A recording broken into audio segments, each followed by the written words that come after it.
అంటే నాకు అర్థమైతలేదు. మనం మరీ ఇంత దిగజారిపోయి బతుకుతున్నాము అని జెప్పి.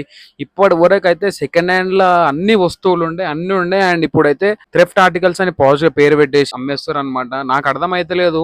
సెకండ్ హ్యాండ్ బట్టలేసుకునేంత కర్మ మనకేముంది? బ్రాండెడ్ బట్టలేసుకునే బదులు ఫస్ట్ హ్యాండ్ బట్టలు మంచివి వేసుకుంటే అయిపోతది గదా! సో, నువ్వు 500 పెట్టి, 300 పెట్టి సెకండ్ హ్యాండ్ వాడు ఎవడో ఏసిన బట్టలు, వాడు ఎవడో ఏసుకున్న బట్టలు సెకండ్ హ్యాండ్‌ల థ్రిఫ్ట్ ఆర్టికల్స్ అని జెప్పి నువ్వు కొనుక్కుంటున్నావు. ఇంత దరిద్రం ఏందో నాకు అస్సలు అర్థమైతలేదు. అండ్ మనోళ్ళు ఎటు పోతున్నారో, ఫ్యాషన్ సెన్స్ ఏందో మరీ దారుణం అయిపోయిందనమాట. సో, మీరు గూడా కొంచెం ఆలోచించండి. ఏం బట్టలు ఏసుకుంటున్నాం మనము? మనం ఏం కొంటున్నాం? మన జీవితంలో ఇప్పటివరకు అన్ని సెకండ్ హ్యాండే బ్రో. మాక్సిమం ఒక బట్టలు తప్ప మనం వేసుకునే బట్టలు తప్ప. అండ్ ఇప్పుడు అవి కూడా సెకండ్ హ్యాండ్ అయిపోయినాయి అనమాట. నడుస్తాయి కారు, ఫోను, ఎలక్ట్రానిక్స్, గ్యాడ్జెట్స్ అవి ఇవి అంటే నడుస్తాయి. బట్ మనం వేసుకునే బట్టలు కూడా సెకండ్ హ్యాండ్ అంటే ఇంకా మన దరిద్రం ఎటు పోతుందో అర్థం చేసుకోండి. కానీ మనం ఎంత దిగజారిపోయినామో అర్థం చేసుకోండి. 500 పెట్టి 5 సెకండ్ హ్యాండ్ బట్టలు కొనుక్కునే బదులు 500 పెట్టి ఒక్క మంచి షర్ట్ వేసుకో బ్రో.